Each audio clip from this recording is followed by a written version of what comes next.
I'm happy to join with you today in what will go down in history as the greatest demonstration for freedom in the history of our nation 50 years ago, a great American, in whose symbolic shadow we stand today, signed the Emancipation Proclamation. This momentous decree came as a great beacon of hope to millions of slaves, who had been seared in the flames of withering injustice. It came as a joyous daybreak to end the long night of their captivity, but 100 years later, the colored America is still not free. 100 years later, the life of the colored American is still sadly crippled by the manacle of segregation and the chains of discrimination. 100 years later, the colored American lives on a lonely island of poverty in the midst of a vast ocean of material prosperity. 100 years later, the colored American is still languishing in the corners of American society and finds himself an exile in his own land. So we have come here today to dramatize a shameful condition. In a sense, we have come to our nation's capital to cash a check. When the architects of our great republic wrote the magnificent words of the Constitution and the Declaration of Independence, they were signing a promissory note to which every American was to fall heir. This note was a promise that all men, yes, black men as well as white men, would be guaranteed the inalienable rights of life, liberty, and the pursuit of happiness. It is obvious today that America has defaulted on this promissory note insofar as her citizens of color are concerned. Instead of honoring this sacred obligation, America has given its colored people a bad check, a check that has come back marked insufficient funds. But we refuse to believe that the Bank of Justice is bankrupt. We refuse to believe that there are insufficient funds in the great vaults of opportunity of this nation, so we have come to cash this check, a check that will give us upon demand the riches of freedom and security of justice. We have also come to his hallowed spot to remind America of the fierce urgency of now. This is not time to engage in the luxury of cooling off or to take the tranquilizing drug of gradualism. Now is the time to make real the promise of democracy. Now is the time to rise from the dark and desolate valley of segregation to the sunlit path of racial justice. Now is the time to lift our nation from the quicksand of racial injustice to the solid rock of brotherhood. Now is the time to make justice a reality to all of God's children. It would be fatal for the nation to overlook the urgency of the moment and to underestimate the determination of its colored citizens.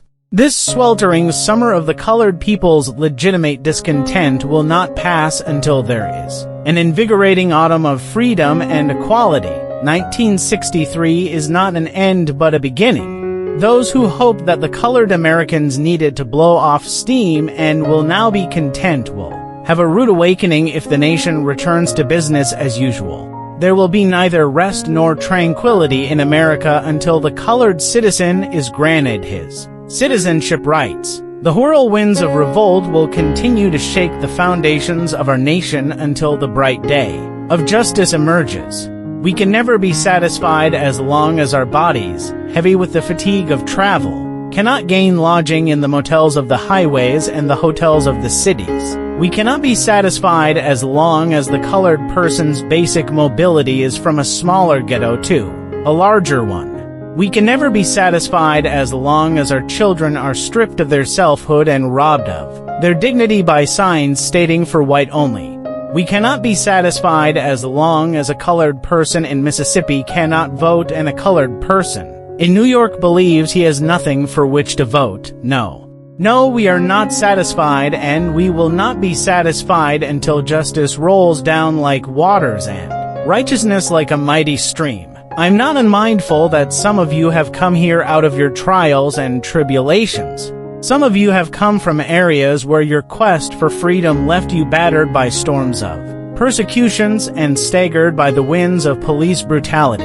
You have been the veterans of creative suffering. Continue to work with the faith that unearned suffering is redemptive. Go back to Mississippi. Go back to Alabama. Go back to South Carolina. Go back to Georgia. Go back to Louisiana. Go back to the slums and ghettos of our modern cities. Knowing that somehow this situation can and will be changed, let us not wallow in the valley of despair. I say to you, my friends, We have the difficulties of today and tomorrow. I still have a dream. It is a dream deeply rooted in the American dream. I have a dream that one day this nation will rise up and live out the true meaning of its creed. We hold these truths to be self-evident that all men are created equal. I have a dream that one day out in the red hills of Georgia, the sons of former slaves and the sons of former slave owners will be able to sit down together at the table of brotherhood. I have a dream that one day even the state of Mississippi, a state sweltering with the heat of oppression, will be transformed into an oasis of freedom and justice. I have a dream that my 4 little children will one day live in a nation where they will not be judged by the color of their skin but by their character. I have a dream today. I have a dream that one day down in Alabama, with its vicious racists, with its governor having his lips dripping with the words of interposition and nullification, that one day right down in Alabama little black boys and black girls will be able to join hands with little white boys and white girls as sisters and brothers. I have a dream today.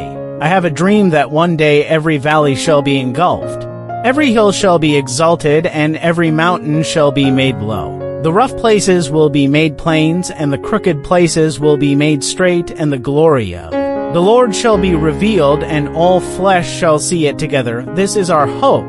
This is the faith that I will go back to the south with. With this faith we will be able to hew out of the mountain of despair a stone of hope.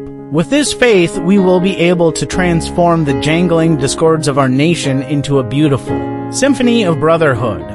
With this faith we will be able to work together, to pray together, to struggle together, to go to jail together, to climb up for freedom together, knowing that we will be free one day. This will be the day when all of God's children will be able to sing with new meaning. My country, 'tis of thee, sweet land of liberty, of thee I sing. Land where my fathers died, land of the pilgrim's pride, from every mountainside, let freedom ring.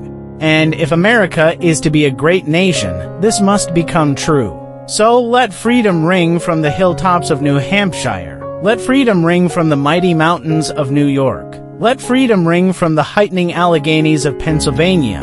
Let freedom ring from the snow-capped Rockies of Colorado. Let freedom ring from the curvaceous slopes of California. But not only that, let freedom ring from Stone Mountain of Georgia. Let freedom ring from every hill and molehill of Mississippi and every mountainside.